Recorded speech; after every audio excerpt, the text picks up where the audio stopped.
കുറച്ച് കാലങ്ങളായിട്ട് ഞങ്ങളുടെ സിനിമയിലെ നടീനടന്മാരെ പല രീതിയിൽ അധിക്ഷേപിക്കുകയും അല്ലെങ്കിൽ സിനിമയെ തന്നെ പല രീതിയിൽ അധിക്ഷേപിച്ചുകൊണ്ട് ഒരുപാട് യൂട്യൂബർമാരെന്ന് പറയുന്ന ആളുകൾ ഒരു വ്യക്തമായ ഒരു അഡ്രസ്സോ അല്ലെങ്കിൽ വ്യക്തമായ ഒരു ചാനലോ അങ്ങനെ ഒന്നും ഇല്ലാതെ വെറും ഒരു വ്യക്തി വന്നിട്ട് ഞങ്ങളെ വ്യക്തിപരമായി അധിക്ഷേപിക്കുന്ന ഒരു പ്രവണത കഴിഞ്ഞ കുറച്ച് കാലങ്ങളായിട്ട് സിനിമയിലെ നടീനടന്മാർ അനുഭവിക്കുന്നുണ്ട്. അപ്പോൾ ഇതിന് നമുക്ക് ആരെങ്കിലും ചോദിക്കാൻ വേണം. ഇതിന് രാജ്യത്ത് നിയമമുണ്ട്. അപ്പം നമ്മളതിന് ഇപ്പോഴാണ് അതിനൊരു നിയമപരമായ ഒരു നടപടി സ്വീകരിക്കണമെന്ന് പറഞ്ഞിട്ട് നമ്മളൊരു പോലീസിൽ പരാതി കൊടുക്കുകയും അതിപ്പോൾ ഒരാളെ ഇന്നലെ അറസ്റ്റ് ചെയ്തിട്ടുണ്ട്. ഇതിനു മുമ്പ് ഒരാളെ പോലീസ് സ്റ്റേഷനിൽ വിളിച്ചു വരുത്തിയിട്ട് അയാളുടെ നിന്ന് എഴുതി വാങ്ങിയിട്ടുണ്ട്.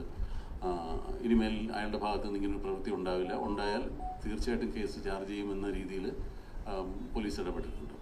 ഇതിപ്പോൾ ആർക്കും ആരെയും എന്തും പറയാമെന്നുള്ള രീതിയിലേക്ക് ആ ഒരു മേഖല